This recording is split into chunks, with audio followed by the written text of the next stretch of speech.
off and the clock has started. Penis! It's one small step for man, one giant leap for mankind.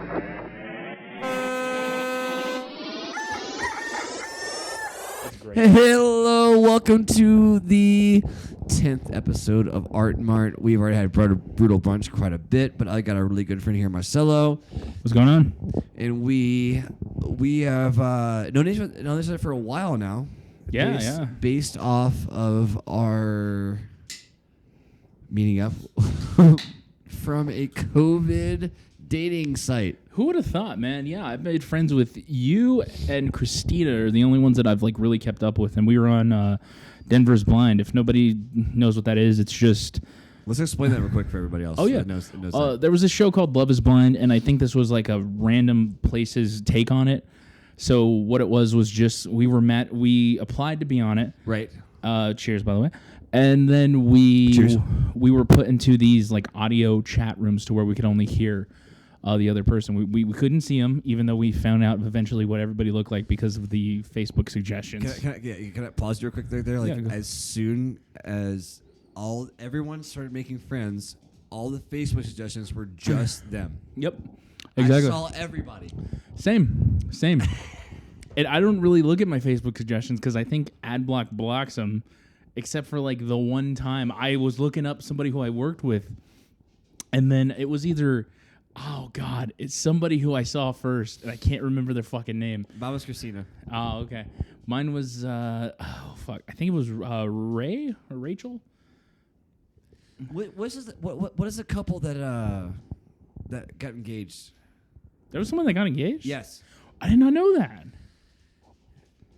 There's that one girl that got really pissed off because I told her I was in like a sex chat with somebody else. Really? Yeah. Oh, God. Hey there. It was the two people that were probably the most likely to get engaged. I honestly don't know. I don't remember except anything at the time. We should contact the producer, Nathan. Nathan, whatever his name was. Nate. Yeah, I actually I still talk with him on occasion. He actually went to become a real estate agent, I believe. He's a good dude. He really is. You should have him on here. Oh my God, let's call Nathan. Sure. Do it. Do you have his number? No, I don't. Oh, do you have him on Facebook? Let me call him on Facebook. Where's my phone? I have no idea. That's not looking good. Either way, we'll keep with the podcast going. Okay. Oh, you injured yourself on a picture of yourself. Money hurts. Yeah. On a picture of myself. How lame is that? Yeah, I just remember applying, and I was like, I'm not gonna get picked, but I thought it was funny to do so. And then when they gave me the tell me about your experience with this, because this is a situation for both of us that we've both been in. Yeah. And I want to hear about how you got into what we both got into. Oh, dude, I saw it on like I don't know if it was a Facebook ad or Craigslist. I can't remember, but it was just like Facebook ad, I think. Yeah. It was just like, hey, we're doing this dating show. We're looking for these people between ages of blah blah blah. And I was like, you know what? It'd be funny if I applied because I've always done shit like that throughout my whole life. Right. Just because you're like, you know what? Why not? Who cares? And exactly. We were in COVID, and it was like, there's nothing to do, so fuck it, let's try it. I remember applying. I was like, I'm not gonna get chosen at all. I've always had that low self-esteem. Being a bigger guy, you don't really get chosen much. So you got chosen though. Yeah. I was happy, and then I was like, then the anxiety kicked in because you're like, fuck, do I go through with it or not? And it's like, fuck it. At least I'll get a good story, if anything. Exactly, get something out of it. Exactly, and then I just remember we went in that night. It was those few nights. It's like, okay, we're doing it this whole week. I remember taking the week off from work. I'm prepared. Exactly, dude. Because it was just like with work at that time, because everybody was so in the unknown. It was like it was kind of a show up if you want, because we're not going to count it against you. And right. I'm not going to lie, I love that time because it was like I was still employed, and I could call in. It's not going to count against my record or anything, and I could just chill. And I had enough money to just kind of just chill for a minute. And that's what I needed because, fuck, dude, I was just kind of going and going. I was with Costco for like 6 years, I think, before I was let go. So going through Costco, like, was that monotonous? Like, you did the same thing every day, right? Oh, fuck yeah. I was kind of their, I don't want to say bitch, but that feels like Gopher. the best. We'll call it gopher. Yeah, exactly. And I was just kind of their everyman. Whenever nobody would show up, I would have to go work that department. But or anything. they'd never put you up in the ladder, though. No, never. And I was just always the go-to. Even because you separate yourself and did more. Yes. And I was always kind of there for them. And the thing was, I was told that I was, because I could. Essential, right? Well, yes, we were always called essential workers. But I was told by by my supervisor, who was a good friend, that because I was reliable, that's why I was always chosen. And I'm like, you have so many other fucking people here. Like, I see, because, like, I used to have to work in fucking, like, negative degree weather, like, for 8 to 10 hours. And it was fucking intense. And I was just tired of it, dude, because it was like, I don't feel like I'm getting enough respect here. You guys get people that are here for, like, maybe a year or two, and then they leave. But you never train them on anything, you keep them inside. And it's like, all I'm asking for is to stay inside, help you guys on the front end, because they always needed it. And I loved being a cashier, and I like being a cashier assistant because you don't have to deal with people much. Right. The only person you have to deal with is the person you're hanging with. And then you're just like, hey, you need a box. Cool. You box it all up. That's it. Like, I liked it, but it was just like whenever I go there, hey, food court's down. We need you to go help out for a couple hours. Hey, we need to go work in sales. Hey, we need you to go. ended up being the gopher for everyone Oh, else. dude. Yeah, and I fucking hated that. And it was just like, it was just anxious every time I'd go in. So it was like, what? I used all the days I could to just not go in because I knew what was fucking coming. So I hated it, but I was let go because I used so many days. But anyways, sorry to go off from that. Don't ever say sorry ever here. we are this is an open podcast. Well, we do whatever we want to do. So to go from that, from like when COVID hit, right. What was crazy was, and here's the thing that I don't think anybody will get, is I feel like none of the world fully understood it until the NBA shut down. When the NBA shut down, that was that's a very good valid point. Yeah, that was the first time I ever felt like everybody started taking shit seriously. Because I remember us hearing about it in Wuhan. I remember seeing like videos in Iran or Iraq of like these kids fainting in like the middle of the streets, which was fucking insane. And it was just kind of like, okay, it's over there in the world, and it's not gonna get here. But then as soon as it hit Seattle, if I recall. Seattle or it was the West Coast that hit hard. It was near Seattle. There's like a wrestling. I follow like wrestling a lot. There's one. I follow this thing called F4W. They're based in Seattle. One of the guys over there doesn't have an immune system, and he was talking about how everybody, because they flew to Japan beforehand for this thing called Wrestle Kingdom, and then when they came back, he said he was feeling sick, but the thing was, it wasn't like a normal sick, and that's what was crazy. So and like the very first case of COVID actually happened 2 blocks away from him at this hospital. So that's what was insane. Did he contract COVID evidently? Eventually, yeah, he actually did, and had to like he lost his vocal cords, had to like regain and learn how to talk again, and just was in a coma for like a few weeks. It's insane, man. But like that time was kind of scary because we didn't know what to do, and I was like, you know what, fuck it. I know it's like 3 degrees, but I'll go fucking work outside. I don't have to deal with these people. And then at work, the thing was, they were just like, you know what, we'll let you do this, but if you want to work overtime, you can have as much overtime as you fucking want, because that's how insane it was. It was so bad to where you could not get toilet paper because it was sold out within the first 20 to 25 minutes. Everyone hoarded it. Oh yeah, exactly. And then on top of and then we had to like limit things. There were like people that were pissed at us because we had to limit it, that and water. Well, can I ask? Let me ask you this. I have not been able to ask anyone that's worked in this situation before. Yeah. How many Karens did you fucking encounter? Oh my god, dude. When it actually hit Colorado and we started like wearing masks, I think like within the first week, somebody handed me this fucking paper that said like world population, blah, blah, blah, survival rate 99.97. And it was like, you motherfucker, you're going to hand me this shit? Like, it was just like, ugh. Trying to give ourselves a way out of a and mask. You want to know something? Okay. This is the first. Tell me something, bro. Something crazy. One of my managers was at January 6th, 2021. So here's the fucking thing. This guy, we knew he was like very right-wing Republican, Like, we understood that. But to that extent, though, Yeah. like to go out to January. We knew like he was a Trump supporter in that because he was even on the news for something called like Gays for Trump on the local news. And we're just like, that's fucking stupid. But, it's his prerogative to believe that. Whatever they Yeah. want, And then what had happened was his political beliefs bled into the COVID because there was even a guy who came in with a red MAGA hat. He sees him, and it's kind of like his blood brother, and he's like, yeah, this guy's cleared because he has a fucking no man. So he was, like, letting people in without masks and shit when we, like, were having, like, these fucking mask mandates and based shit like off that. their political beliefs. Exactly. And then even in the early days of COVID at this fucking place. That is so fucking whack. Yeah. Though. Here's what's crazy was just, like, we were having, like, these lines outside. Excuse me. We had like huge lines outside. The place would be packed and we could only let in so many. I think it was like 50 to 100 at a time. Right. And I'll be honest, I love that time because we had no kids. We didn't have to deal with the fucking kids because everybody's like, I'm leaving my kids at home. They're going to deal with this shit. Exactly. So you would just get adults. And it was the greatest fucking time ever. You wouldn't have these little shits running up and down the aisles or like, and yeah, you in your head, you're just like, I'm gonna fucking choke you. So you wouldn't have to deal with any of that. It was just adults, and it was just like how an adult world, like it was nice. There's so. Yeah, you're good. There are some things about COVID that should have stayed. Like number one thing for me was like people actually attending to their weights and actually wiping them down. I was like, oh, Yeah. Now everyone does it. Dude, exactly. It's like you're leaving all your sweat. Oh, Yeah. my bad. It's my fault. I'm laying in your goddamn sweat. Dude, My bad. And now everyone's clean their. Now everyone's clean their shit off. exactly. And I know people hate masks. I don't fucking get it. But what I love is, dude, I haven't gotten sick within the past 2 years. Like I haven't had a long week to where I'm like, I'm fucking done.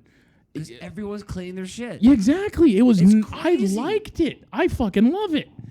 But anyways, so to go from that to where it was crazy because at one point they weren't telling us how many cases we had until we started getting like 10 to 15 people in, and then we had these pieces of paper. There was actually a reporter for Buzzfeed who I was like letting them know what's going on at the warehouses and what our like fucking CEO is saying. Cheers. Right. Cheers, buddy. Cheers, bud. But so the CEO is kind of cool and kind of not because he actually was visiting individual warehouse. He visited almost every single warehouse throughout the states, and he was checking on them to kind of make sure everything's going right. But with an expectation. I guarantee Exactly. There's something coming up. And the thing There's something was, coming up. and the thing was, he wasn't even checking on. I believe all he would talk to is the managers, who of course are just gonna fucking who are just gonna do that, and then every day like some sort of fucking like that Apple ad from 1985 where there's just something on the fucking screen. He was just like posing in front of a warehouse and there's a snowy background. He's like, "Hi, this is CEO Craig Jekyll." He's like, "I'm talking to you about Costco today," and dude, they had that shit on a loop for 24 hours a day on one of the TVs because we had two TVs in our break room. One is to watch TV, and the other one is just for like message from Craig. No, it's propaganda. Exactly. It's propaganda, dude. Thank you. That's the word I was looking for. So it was like 15 to 30 minutes of him talking about like how what our warehouses are doing and shit like that. But the thing was, they weren't doing anything because they're like, in the general exactly.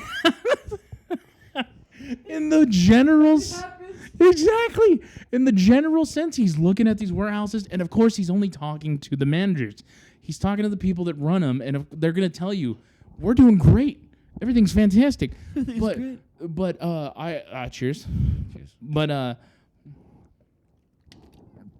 God, one dude. of the so like there were, what had happened was, if you looked on BuzzFeed were the only ones that were kind of like getting any sort of truth from any employees that work there. And Right. I'll be honest, I was one of the ones that like leaked some shit to them because of what was going on in the warehouse. It was getting so bad to where they would let Instacart would come in because people could still order from Instacart. Right. Instacart would come in from like 5 to 10 before we even or 5 to 8 or 9 before we open. These people would get in the way of any forklifts or anything and would like not let anything get stocked because they're like, "I'm looking for this. Can you tell me where this is?" And it was fucking annoying. These were Everybody that worked, just fucking assholes. And what was even crazy was there was one time, it was a year before we had gotten any sort of vaccine or any sort of wide, where they were letting people come in way early before we even had anything stocked. And these people are not like 6 feet apart or anything like that because, to be honest, it should be way more. Right. But they let in about like 5,200 people when we were at our peaks of the things at the time. Oh my God. And everybody's just standing in line. And the thing was, they're in the building because it's cold as shit outside. Right. But they're still standing close together. And it's just, Exactly. it's fucking insane. So we what had happened was they finally took out some registers. We didn't really get glass, or I'm sorry, not glass, but plastic sort of, plexiglass until about like a few weeks later, until after everything was thinking, because this is how fucking insane it was over there. And so like I had like messaged one of the Buzzfeed reporters, was letting her know exactly everything that's going on, what our CEO's saying, because there was even an individual battle between the fucking CEO and Buzzfeed because... What? Yeah. So there was somebody in New York that was saying, again, at New York's peak, when there were videos showing the hospitals that were overloaded and they were stuffing bodies into the back of semis. And you can see this. This is all shit that happened. Actually, I know this because I saw it. Yeah. Because, the morgues were full, so they couldn't do anything. And it's fucked up. Refrigerator trucks were the next biggest thing they could do. Exactly, because it's a scary thing, but it's like this happened because of things that happened. So there were videos, and it's just random trucks on the street that look like fucking Pepsi and Coke trucks filled with dead bodies. And, hey, all right, so, sorry, Trip had to go take a piss. Yeah, I had to pee really bad.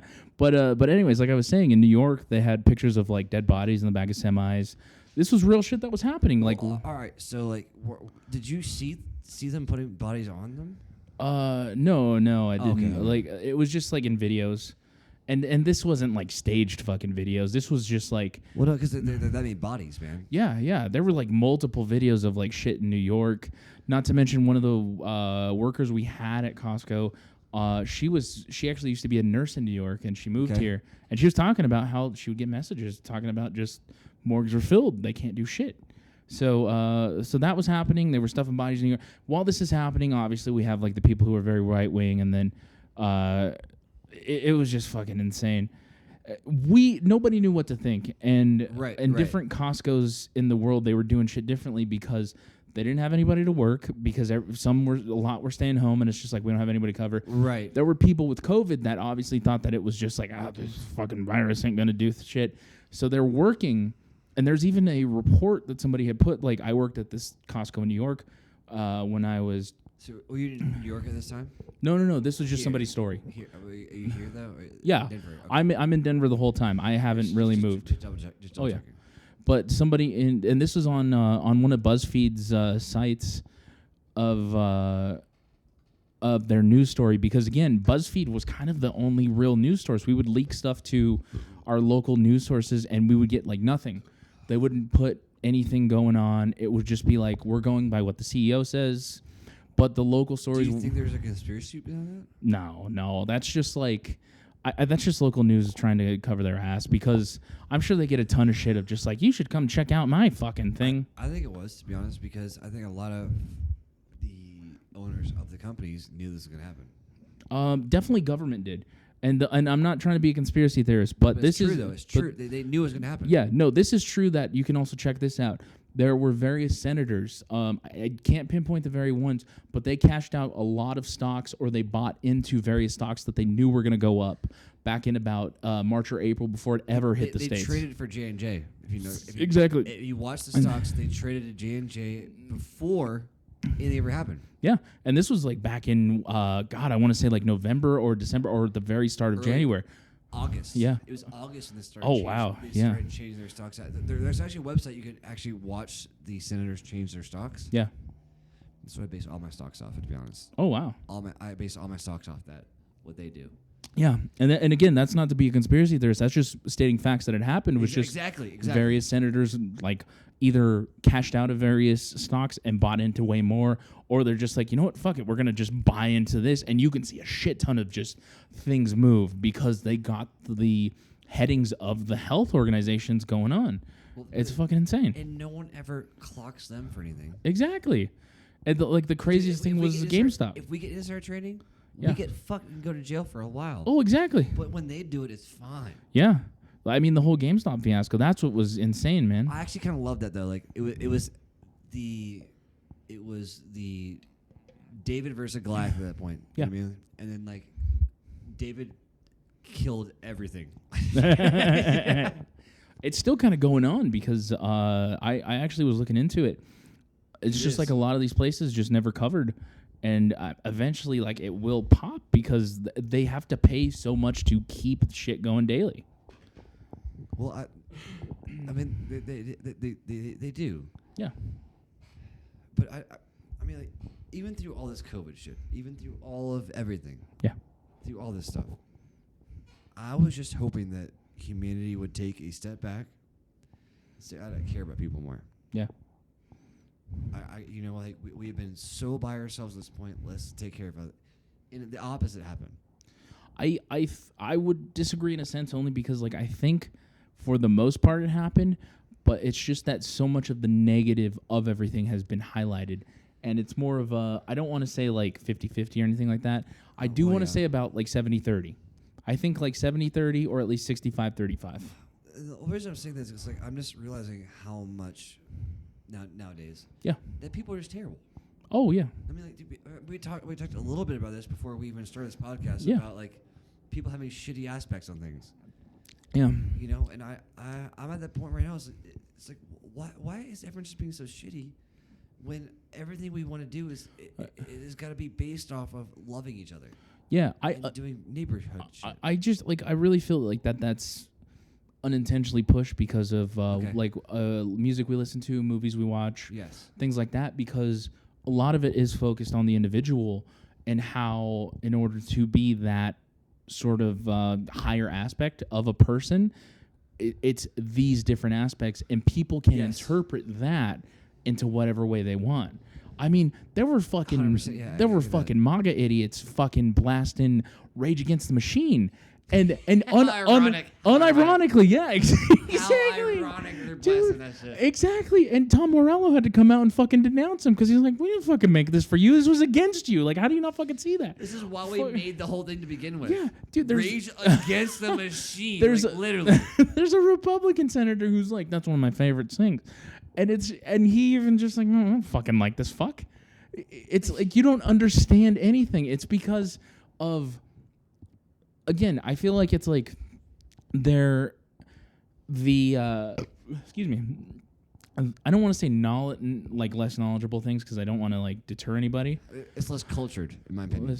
You could say less cultured for sure. I'd say less cultured. Yeah, but for sure, like places where things are not that great in terms of, say, community or any sort of influence.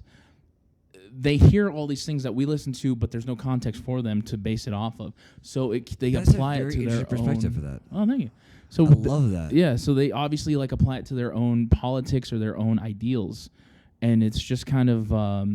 So do you feel it's a cult mentality when it comes to that point? No. I just think misinformed is probably the best thing, because it does end up being cultish, though, doesn't it? To an extent, and it just depends on if the right person hears it and they can push their own little agenda in a way to say like, this is what it means, and then enough people buy into that. Because like I just feel like God, you're so smart, dude. Like, I hate myself. Oh, I hate myself a lot, man. That's no problem. Nothing new with that. But no, I think that's all it is. It's just don't open it with your mouth. What are you doing? You can break your teeth. Mom, don't listen to this. You paid for a lot of. Don't open it with your penis. What are you doing? Don't do it on a penis. Don't do it. But just like counting cocks at that point.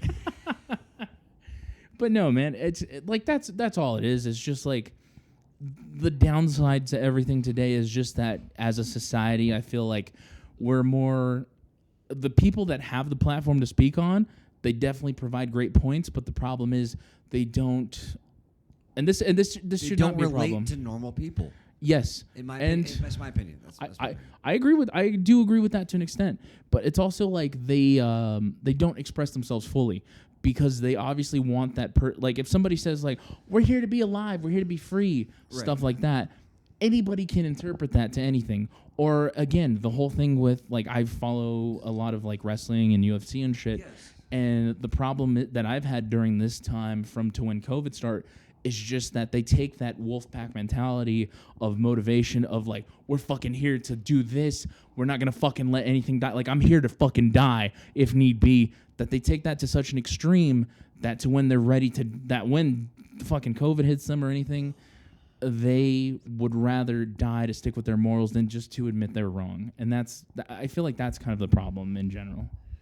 I think that's the majority of the problem. Yeah. Well, hear about this. This is where I'm coming from perspectively. Mm-hmm. When just treating COVID, we're talking about COVID. Everyone got the polio vaccine. Vaccine. Oh yeah. Why? Definitely a lot of people. Why do they get the polio vaccine? Because it cures polio. Like, right? Yeah. So when it comes to this, yeah, it's like we all got together for polio. Yeah. Kids are still dying. Yeah. Every single day with this shit. I also think too, just to kind of add on to that, was just back in that time, things weren't as available as they are today, and it's just kind of that was the scarier thought, was that kind of beyond of like I might die immediately from this or have hot dog legs. Okay, so you guys can see it. I'm just trying to move my fingers like legs. He just moves his kind of like little shrimps. But do you think it's that factor comes from your past, or do you think that like that comes from a need for whatever else is going through? What do you mean? Can you expand on that a bit? I'm just saying, like, okay, so like a lot of people are going to understand where you're coming from, Mm-hmm. no matter what. Mm-hmm. They're going to understand where you're coming from. What I'm thinking of is everyone else's other perspective on it, right? What I'm thinking is like everyone's like, well, social media is like my life. Social media is like everything I fucking do. Yeah. And I don't get where you're coming from that social media aspect. Yeah. Not me. I'm just saying that as a different someone else is over here. Yeah. Perspective, right? And for my perspective, I really think social media has been a negative aspect for our country. I could see that. From an entire aspect, I think it's awesome we can connect with people. Yeah. I think it's awesome that we create communities with people. Yeah. But I do not think that social media is a good place for us to build a real community. Yeah. I could see that. I don't disagree with that at all, because I for sure obviously any challenges that have happened, the fucking Tide Pod challenge, shit like that, like people were doing that unironically. I lived. But no, I think the thing is too that we forget when we think about that is just how you, anybody that was kind of born in that like late 80s, early 90s, we're the first generation that was born off the social media thing, and we've kind of created that. Well, we were the guinea pigs for anything. Oh, definitely. Internet. We were the first ones to do Scantrons. Yeah, and I think like in a general idea, I think in a general sense, it's been positive just barely, but those people that know how to essentially work around that, or who know, or who understand what the internet is, that's the ones that like are highlighted more than anything, and that's kind of what gets in the way of everything, because obviously you can't report on everything that's good in the world. 100%. It's kind of like the like a news cycle, to where like they're not gonna report on fucking guy takes his dog out to take a shit and then picks it up. Like that would be like 100 stories and shit. So obviously they have to focus on the negative to some extent, but they have some good stories like this. Exactly. Yeah, I get what you're saying. and it's just that like people focus on that too much and think that is a lot of our life, And that's not me like being very optimistic in the sense of like You being real though. yeah. It's you being fucking real. Yeah, Dude. and it's not like me like because like I don't agree with there were these fucking dumb idiots that like just like the Taliban are actually great people and they biked across all of Afghanistan and they ended up getting killed. It's shit like that to where it's like you have to understand the dangers in the world because of based on what people were born in. At the same time, though, Base your opinions off of logic. Exactly. Same time, though, I do feel that there is a lot more good than evil in this world. And like I was saying earlier, it's kind of this, I want to say 65-35 or 70-30, kind of between that area of kind of good to bad. I think it's for debate.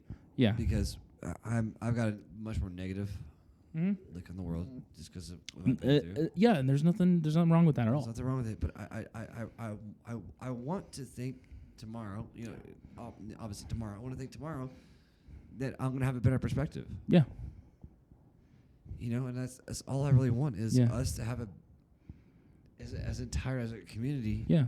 I want all of us to have a better perspective. Yeah. You guys can't see I'm pointing out at Denver but very majestically. And again though, and that's kind of the rough part of where like a lot of life comes in is just because you think that, and then somebody like the neighbor right next to you might have had like a very bad upbringing with like an alcoholic father. Exactly. Right above, somebody might have gotten raped. The next door, like somebody has had nothing but the greatest experience in life ever, and it's again, I think overwhelming. Yeah, and the best way to people put it. exactly, and people's like brains, thoughts, everything, it gets overloaded with that to where either we forget it or we just try not to think about it too much because it does become overwhelming, and I don't blame anybody for trying to think that way. I honestly think we're at a good point right now that we're gonna cut this Okay. podcast off. Yeah, sounds good. In a good way.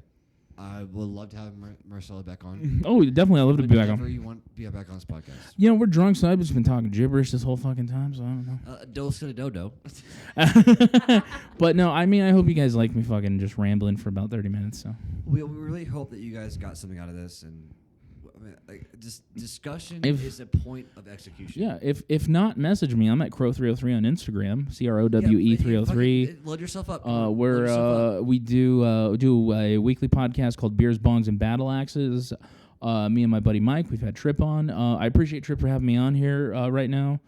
We didn't even get to like Denver's Blind or anything like that with like all the other people. So We started with it. this is a long fucking thing, dude. We can go on for fucking hours. We might come back and we'll have Marcella back on and we'll talk about it a little bit. But yeah, I mean, obviously hit me up on Instagram. Like I do a lot of writing. What's your podcast called? Beers, Bongs, and Battle Axes. And I've done a lot of writing. I've not trying to brag. I've placed. Brag your shit out, man. Come on. Well, I placed like finalist, semifinalist, quarterfinalist. I haven't gotten represented yet, but like I deal with like a lot of depression, and like I like to talk and just be real, because whenever I go on and talk with anybody, that's what I do. That's who I am. Well, guys, please hit up Marcelo. Hit him up. Blow all their podcasts up, even before me. Podcast up. Fuck No, appreciate it. I mean, even Blow when the it comes podcast to up. depression, if you're dealing with things, obviously call 1-800-SUICIDE or try and get help with a close friend. But even if not, I mean, See, Instagram, just random things. I called that line one time and it was busy, Really? like 3 times in a row. Oh man. It was not a great moment for me. But still call it. Still do your thing. Listen what Marcy says. I love this kid so much. I love this kid so much. Yeah, like, everybody's literally. getting lunch. Yeah. I love this kid so much. Like he's got a great heart. He's got a great heart. People Follow that his social that media. want to die can wait. We got to get food. Fuck, I'm so hungry. You should get some. All right, yeah. So follow his shit. Beer bongs, battle axes. Yeah, Beers, Bongs, and Battle Axes. We're on Spotify, Apple Music. You could look on Anchor.fm. I believe it's under Ham Fisted Entertainment. But literally, just look for me. I'm literally on IMDb. Marcello, Marcello, Crow, CROWE. We do the podcast. I have some IMDb stuff that I've done with like producing and that. I'm a associate producer of Don't Fuck in the Woods 2. I always like to promote that. That's gonna be under my gravestone. There you go. Yeah, I've done a lot of shit. So more than anything, like it's just feel free to hit me up, follow me. Doesn't matter. Like the whole thing of anything I do and try and get across, as Tripp would know, is just I try to be real and I try and just talk with people, because sometimes I don't know obviously what people are going through or anything like that when it comes to emotions, but more than anything, it's like it's not about me. It's about how you feel, because that's anything we really do in life.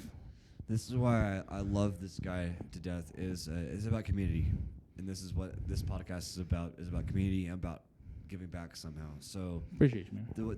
the way I want to try to give back for this episode is I want to try to let you guys know that you guys got to start an e-commerce store. E-commerce store? If you're doing any kind of art, you're doing ceramics, paint, anything else, start your own e-commerce store. Yeah. Sell your own shit online. That's not bad. If I had a canvas, I draw like the biggest penis and just it's in the crappiest drawing I can, just Marcelo Crow. And ironically, I got it on my neck. No, that's a tomahawk. Come on now. That looks like a crooked penis. Oh, it doesn't. It looks more like a bendable pretzel stick. All right, if it's not a phallic shape, I will not punch myself in the nuts. It's not a phallic. Why did you punch yourself in the nuts? Come on. Phallic shape. Because it's a tomahawk. You got to grab it by something. You're going to make it grab it worse. by the axe. And you just... Grab it by the axe, bro. Like everybody's doing fucking shot put, like in the Olympics with just the axe. Oh, I hit myself. So Why did you hit yourself? That You was the shouldn't have wrong used- choice. This podcast is still going on. Oh my god. Okay. On this. Oh my god. Peace.